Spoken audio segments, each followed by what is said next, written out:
Saudi Arabia looks, to the rest of the world, like a quasi-medieval kingdom. Women still fight for basic rights, bearded clerics run courts, and convicts are sometimes beheaded in public. Yet the monarchy, like its neighbors in Dubai and Abu Dhabi, has long dreamed of stepping into the high-tech future. The last king had outlined plans for 6 completely new cities in the desert, calling them transformative steps beyond oil. Today the Saudis have announced a fantasy that makes those dreams look tame. Crown Prince Mohammed bin Salman, de facto ruler of the kingdom, released a short redux in January that outlined his vision for the line. The line is a postmodern ecotopia set to be built on Saudi Arabia's northwest coast. It will be a narrow urban strip 106 miles long, with no roads, no cars, and no pollution. MBS plans to pour $500 billion into the line and related projects, an enormous amount even by Saudi standards.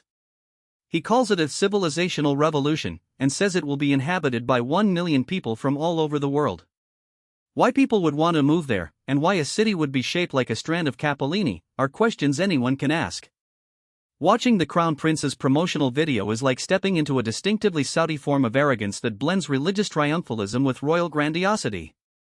The film starts with a fast-moving montage of 20th century breakthroughs: the first commercial radio broadcast in 1920, the first color TV in 1953, the first kidney transplant in 1954, the first man on the moon in 1969, the birth of the internet. Those images are intercut with an incongruous picture of Saudi Arabia's founding king, as if he were a Steve Jobs-style innovator rather than a camel-riding desert warrior. The dates flash on the screen in a vintage font, then the screen goes blank and the words appear. What's next?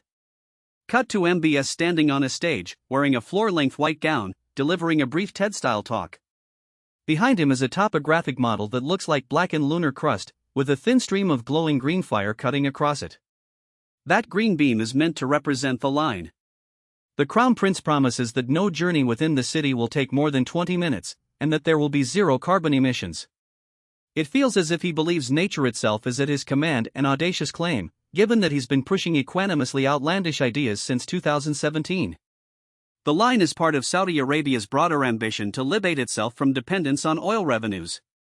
The kingdom's Vision 2030 program has called for a diversified economy and a new era of tech-driven growth.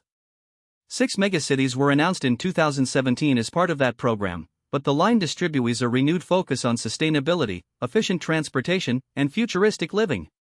The line is also meant to be a statement to the world, a tangible demonstration that the kingdom can innovate, and that it can provide an alternative to the car-dependent, polluted cities we're used to. Critics warned that the vision might be more of a symbolic exercise than a feasible plan. Building a 106-mile curb-style city with no roads or cars would require logistics that far surpass the kingdom's current capabilities. While the $500 billion budget seems impressive on paper, the kingdom has already spent billions on megacity projects, and many stakeholders question whether that funding can be allocated to such a grand experiment. Nonetheless, the Line project captures a powerful narrative, a nation on the brink of transformation, attempting to rebrand its image and redefine its future with technology, while wrestling with centuries of tradition and a rapidly changing global environment. Whether the ambition takes root, or merely scrolls across a screen in promotional brilliance, remains to be seen. That's the story of Saudi Arabia's next slapsticking forward push, one that might rewrite how a nation perceives its own role in the 21st century. And with that, I'll sign off. Thanks for listening.